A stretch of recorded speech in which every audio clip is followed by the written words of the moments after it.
안녕하세요, 현투입니다.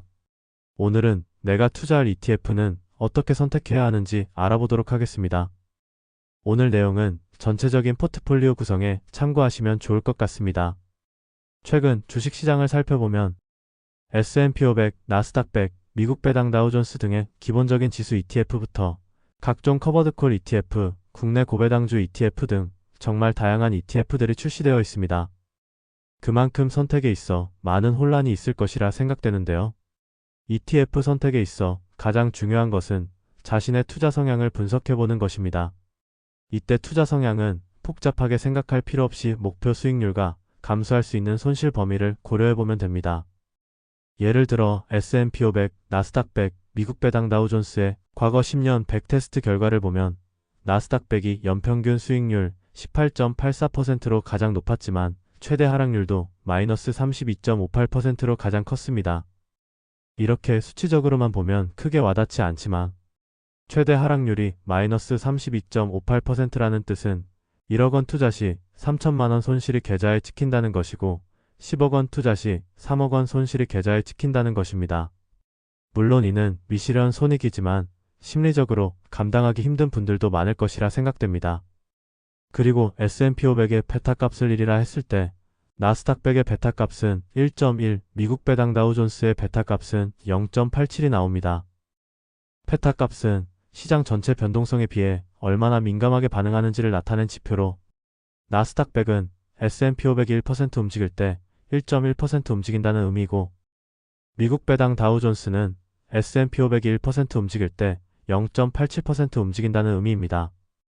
따라서 평소 변동성 자체가 나스닥 100이 훨씬 큰 편이라는 걸 알 수 있습니다. 만약 연평균 15%의 수익률을 목표로 잡고 최대 하락률은 25% 이내로 맞추고 싶다면 여러 자산을 조합해보면서 최적의 비중을 찾는 것이 좋습니다. 가장 유명한 조합으로는 나스닥 100과 미국 배당 다우존스를 활용하는 방안이 있습니다. 나스닥 100에 100% 비중으로 투자하는 대신 미국 배당 다우존스를 일부 섞어서 투자한다면 연평균 수익률은 좀 낮아지긴 하지만 최대 하락률은 훨씬 적어져 전체적인 안정성을 크게 끌어올릴 수 있습니다. 그리고 평소 변동성인 베타 값도 QQQ에 혼자 투자했을 때보다는 20%가량 낮출 수 있으며 S&P 500을 기준으로 한 베타 값으로도 1.01, 0.99, 0.96이 나오기 때문에 S&P 500보다 높은 수익률을 추구하면서도 거의 동일한 변동성을 가져갈 수 있게 됩니다. 지금까지 말씀드린 내용들을 정리해보자면 우선 투자 성향을 분석하고 투자 목표를 설정합니다. 그 다음에는 투자 목표에 따른 메인 포트폴리오를 구성하는데 이때 메인 포트폴리오의 비중은 전체 투자 금액의 50% 이상이면 충분하다고 판단됩니다. 그리고 기타 종목들을 추가할 수 있는데요. 이는 선택적 사항으로 메인 포트폴리오 이외에는 시간을 투자하고 싶지 않고 메인 포트폴리오로도 충분하다고 판단되신다면 기타 종목을 따로 추가하지 않으셔도 됩니다. 다만 추가 성장과 현금 흐름을 챙기고 싶으시다면 성장형 ETF와 개별 성장 주식, 인컴형 ETF와 개별 배당 주식을 추가하시면 될 것 같습니다.